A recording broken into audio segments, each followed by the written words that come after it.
And you just listen to a young girl who was saying that the Nigerian community here is totally very angry.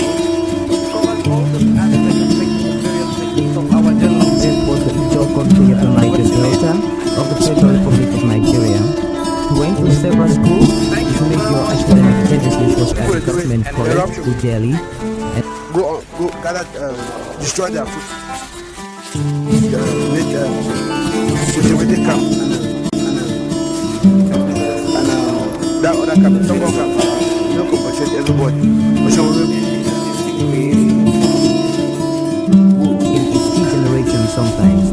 Today, Anthropogenic will be in the style of native flag, a poet and writer, and we shall also be very interested in his point Akmo dancing. It's something that needs to be exploited.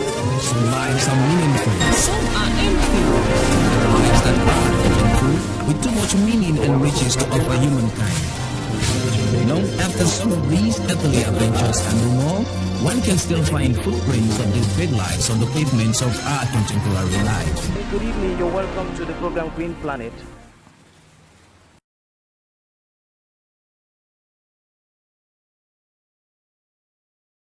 And then I also got the detection of the hole, visible hole, in 1970. And then there was the first, the Vienna Convention, and all the things that happened after that detection. So I'm going now into what I prepared proper about, we say anthropogenic, that's human activities. What are the things that humans, us, all of us, we do to contribute to the depletion of the ozone layer? It's not limited. There are still many, many more. Because in one way or the other, all of us, we do things, especially as we say, use of sprays, use of what is anything that we use in our houses, the use of fridge, all those things. But what I have is not limited. There's still more. And I will go to the bigger scale of industrialization and urbanization, which has to do with the chemical industries, because by the time they are producing all the chemicals, then it's also carbons are emitted into the atmosphere, production of gas, all those things, they go into, they emit byproducts into the atmosphere, going to the stratosphere, and then accumulating to contribute to the depletion of the ozone layer. We also have other things that humans do, like construction of roads, expansion of cities. You can see a small village tomorrow can become a big city tomorrow, construction of dams and all those things. Those are the things that when humans they do, they actually clear down huge surface. And as we said, or rather as Godi said earlier, trees they contribute a lot to the emission of oxygen during their process of respiration. So when we cut them during this our human activities, construction of roads, dams, bridges, and all those things, we now can understand the effect of that.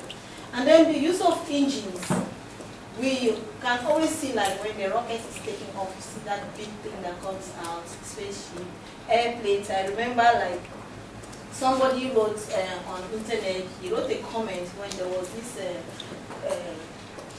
this thing in Bali on climate change. And his problem was that, do we really sit and think how many people will fly to Bali, to Indonesia?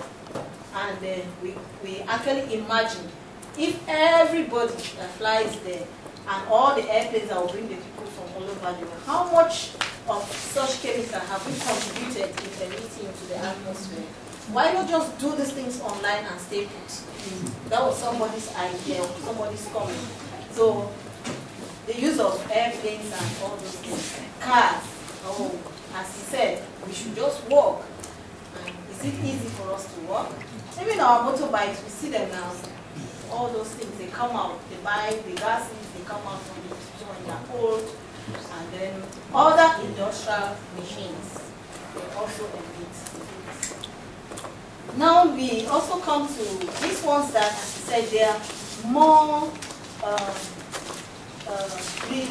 directly related to climate change, but also contribute to the depletion of the greenhouse in its own way. Sorry, in the ozone layer in its own way, because we can see with when they have to establish agro industries or plantations, what happens? They have to clear so much. It's true that they plant trees, but then it's not as much as what they took off before they planted.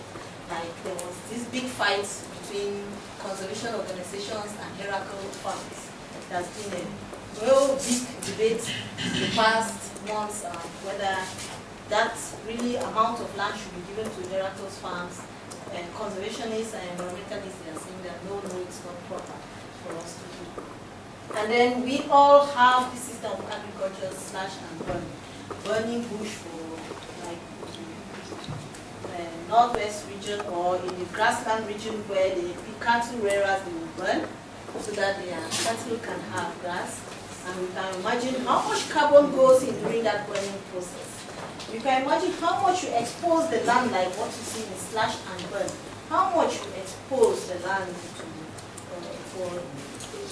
when we burn everything down, burn it, because usually slash and burn is total cutting and burning. And that's what's happening.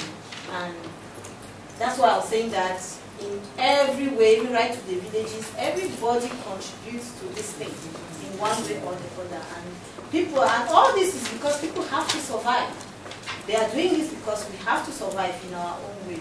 And there's fuel production, charcoal production, people who want to sell, to have money, all this thing. But there's all this survival, there's timber exploitation, there's mineral exploitation, clearing down portion because you have to dig for gold, you have to dig for mineral, and things like that.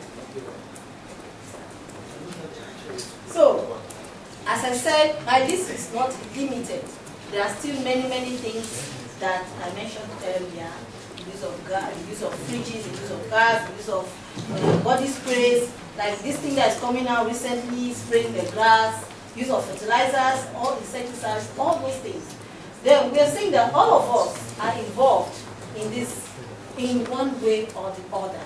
We are all involved. So then the question, what actions do we take in our own small areas, in our own, just like what your net is doing today? I think it's an action that contributes in its own way, locally, and I believe that even the small local contribution can really make an impact in trying to make sure that the whole doesn't get bigger or the thinning can go back to thinking.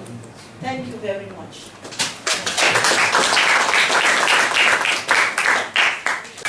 Gracias, Maria.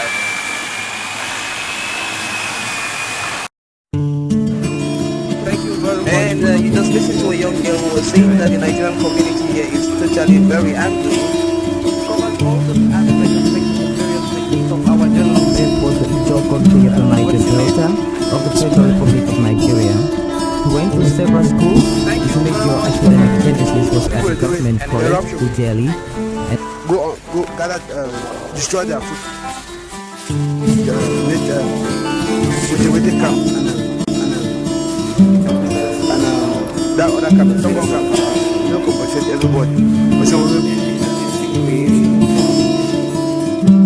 its degeneration sometimes.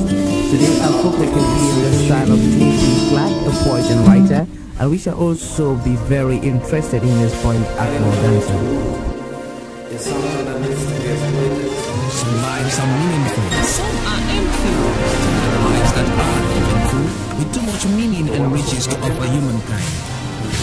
Long after some of these earthly adventures and more, one can still find footprints of these great lives on the pavements of our contemporary life. Good evening, you're welcome to the program Green Planet.